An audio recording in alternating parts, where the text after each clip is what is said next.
Welcome to Unfiltered Reflections. I'm your host, Passion, and today we're diving into a place many of us inhabit without even realizing it.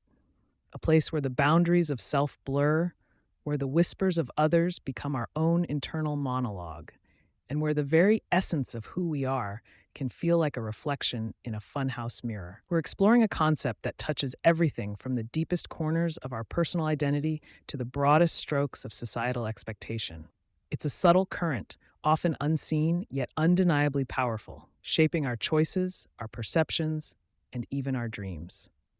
Join me as we journey into the heart of this profound influence, a force that can both elevate and diminish, illuminate and obscure. Our story begins with Alara, a woman who lived in a city that shimmered with a constant, almost liquid light. Not the harsh, electric glow of neon, but a softer, diffused radiance that seemed to emanate from the very air itself. The buildings weren't sharp-edged monoliths, but organic structures that curved and flowed as if grown from the earth rather than built. In this city, called Ethel, every surface was a mirror. Not literal glass, but a kind of polished, iridescent material that subtly reflected everything around it. A wall might show you a fleeting glimpse of your own face, distorted by a passing cloud, or the ripple of a distant river, even if you were miles from water. The ground beneath your feet, the ceilings above, the very air seemed to hold and echo images. Alara was an artist, a sculptor who worked with light itself, bending and shaping it into intricate patterns that danced across public spaces. Her studio, high in a tower that spiraled towards the perpetual twilight sky, was a sanctuary of soft shadows and focused beams. She found solace in the tangible, the deliberate creation, the feeling of light bending to her will. But even in her sanctuary, the pervasive reflective quality of Ethel seeped in. Her tools, her hands, her face were constantly being subtly fragmented and reassembled in the shifting surfaces of her studio. It was a constant, gentle reminder of her own presence, her own form, in a world that seemed to be endlessly echoing itself. One evening, as Alara was putting the finishing touches on a commissioned piece, a shimmering, ethereal bird that would eventually grace the city's central plaza, she felt a peculiar chill. It wasn't the cold of the night, but something deeper, a sensation that prickled at the edges of her awareness. She looked around her studio, at the familiar shapes and forms, and for the first time, they seemed hollow. The light she was manipulating, usually so vibrant and alive, felt thin, almost transparent. She walked to her window, a vast expanse that overlooked the city. Below, the fluid light of Ethel pulsed and breathed, a living tapestry of reflections. She saw countless versions of the city, of the people moving through its streets, of the distant mountains that ringed its horizon. But what she also saw, in every single reflection, was a tiny, almost imperceptible distortion. A slight elongation here, a subtle flattening there. Nothing truly alarming, but enough to create a sense of unease. It was as if the city, in its ceaseless mirroring, was subtly altering the very things it reflected. Alara had always prided herself on her unique vision, her ability to see the inherent beauty in the world and translate it into art. But lately, she found herself wondering if her vision was truly her own. She'd spend hours meticulously crafting a new design, only to catch a glimpse of it in a shop window later that day, subtly altered, refined, improved not by her own hand, but by the collective, unthinking, artistic impulse of Ethel. It was as if the city itself had a will, a desire to perfect every image, every idea that passed through its reflective surfaces. This wasn't a malicious force, she understood that. It was more like a gentle, persistent hum, a constant suggestion. When she walked through the market, she'd see her own stride mirrored in 100 surfaces, each one subtly correcting a perceived imperfection, making her gait a little more graceful, her posture a little more upright. She'd catch sight of her own smile in a passing stream, and it would seem to widen, to become more radiant, as if the water itself was encouraging a more perfect expression of joy. At first, it was a subtle flattery. Who wouldn't want to be a slightly more refined version of themselves? But over time, it began to gnaw at her. She started to feel a disconnect between the Ilara she knew in her heart, the one who sometimes stumbled, sometimes frowned, sometimes felt a quiet melancholy, and the Ilara reflected back at her by Ethel. The reflected Ilara was always a little brighter, a little more composed, a little more ideal. One day, while working on a new sculpture, a piece meant to capture the raw, untamed spirit of the wild wind, she found herself struggling. The wind, in her mind, was chaotic, unpredictable, beautiful, precisely because of its imperfections. But every time she tried to imbue her sculpture with that wildness, the reflective surfaces of her studio seemed to smooth out the edges, to soften the sharp angles, to make the wind a little more palatable. She slammed her hand down on her workbench, scattering tiny shards of iridescent light. "No," she cried, her voice echoing strangely in the vast space. "This isn't my wind. This is Ethel's wind." The realization hit her with the force of a physical blow. She wasn't creating her own art anymore. She was creating what Ethel wanted her to create, or more accurately, what Ethel reflected back to her as the ideal. This pervasive influence wasn't limited to her art. It seeped into her relationships, too. Her closest friend, Lyra, a weaver of intricate tapestries, often spoke of feeling a similar pressure. Lyra's tapestries were known for their rich, earthy tones and their depiction of the quiet, often overlooked beauty of the natural world. But lately, Lyra had confessed to Alara that she found herself gravitating towards brighter, more stylized designs, patterns that seemed to shimmer with the same liquid light that permeated Athel. "It's like the city itself is whispering ideas into my loom," Lyra had said, her voice laced with a strange mix of fascination and fear. "And I can't help but listen." Alara started observing the other residents of Ethel more closely. She saw a baker whose pastries, once rustic and hearty, were now meticulously symmetrical, glazed with a perfect, almost artificial sheen.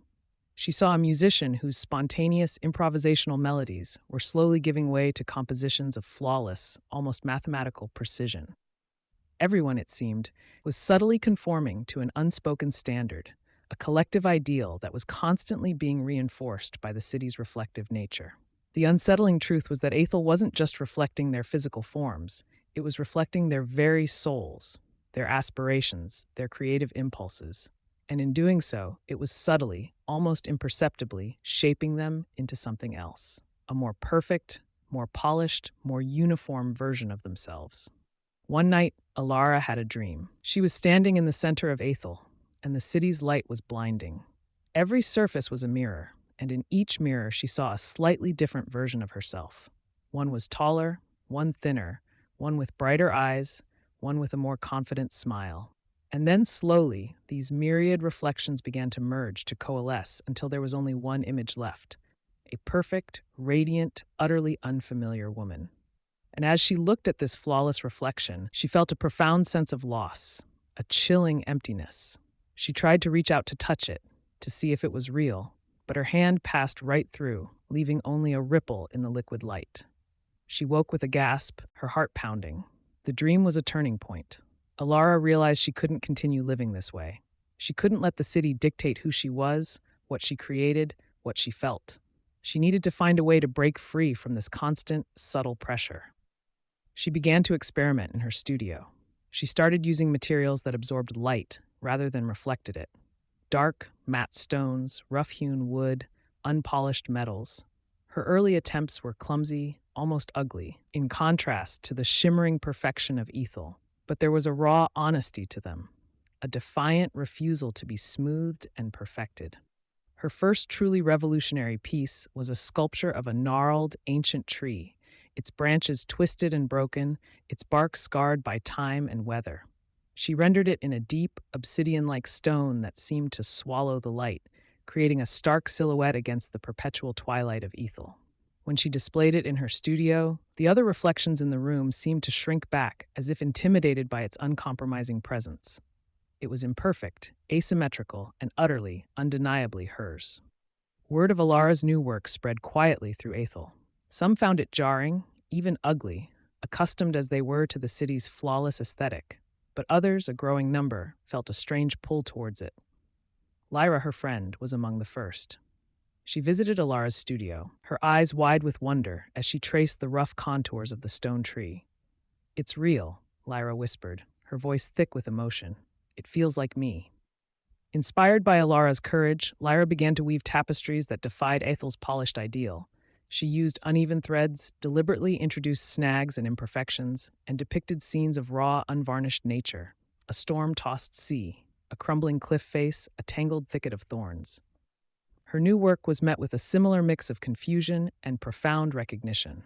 The shift was slow, almost imperceptible at first, like the subtle distortions in Ethel's reflections.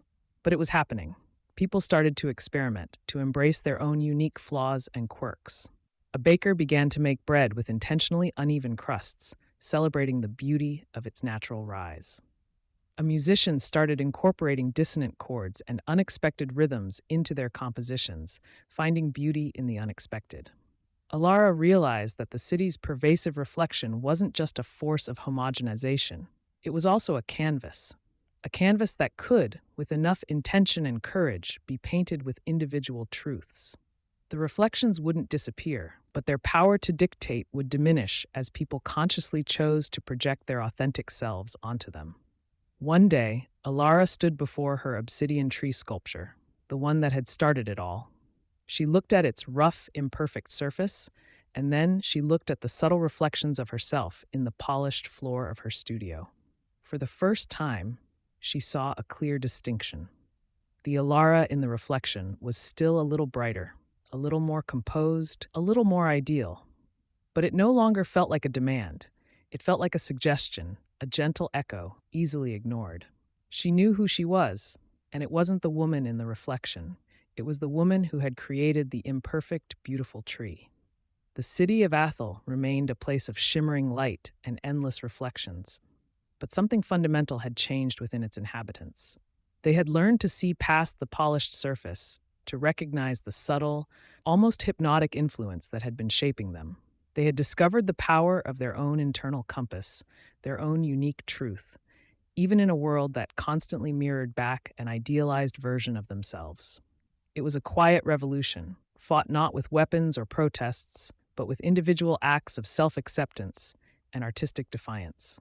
The liquid light of Athol still flowed, still reflected, but now it carried a multitude of distinct individual echoes, each one a testament to the vibrant, messy, beautiful reality of human experience. The perfection still existed, but it was no longer the only truth. The beauty of the imperfect, the authentic, the deeply personal, had found its voice, its form, its reflection in the very heart of the city. Alara's journey in Athol reminds us that we are constantly surrounded by reflections, not just in polished surfaces, but in the opinions of others, the curated images we see online, the expectations of society, and even the carefully constructed narratives of our own minds. These reflections can be powerful, subtly shaping our sense of self, our aspirations, and our very definition of what it means to be successful, beautiful, or worthy. Just like Alara, we can find ourselves striving to meet an idealized image, one that might not truly align with our authentic selves. We might unknowingly surrender our unique voice, our quirky imperfections, and our deeply personal truths to the pervasive hum of what we perceive as the collective ideal. This isn't about blaming the reflections. It's about understanding their power and learning to navigate their influence with intention and self-awareness. The courage to create something that feels raw, honest, and imperfect, even when the world around us demands polished perfection, is a profound act of self-love. It's about recognizing that our inherent worth doesn't come from how perfectly we fit into a mold, but from the unique contours of our own being. It's about choosing to be the sculptor of our own identity, rather than allowing the world to sculpt us. When we can differentiate between who we truly are and the idealized versions reflected back at us, we reclaim a vital piece of ourselves. We learn to appreciate the beauty in our own authentic journey, with all its beautiful messiness and unexpected detours. We begin to understand that true connection, true art, and true happiness don't come from flawless presentation, but from genuine expression. So I invite you to consider the reflections in your own life. What images are constantly being mirrored back to you? What subtle whispers are shaping your choices? And what steps can you take, like Alara, to create something truly, wonderfully, and imperfectly you? To choose your own truth, even when the world suggests a different, more polished version. To find your own unique echo in the well. If you've enjoyed this episode, please visit our website at dz-zcakes.com. Thanks for joining me on Unfiltered Reflection. Until next time, be kind to yourself, keep exploring, and remember, you are worthy, you are seen, and you are loved. The term we've been exploring today, without ever naming it directly, is social conditioning.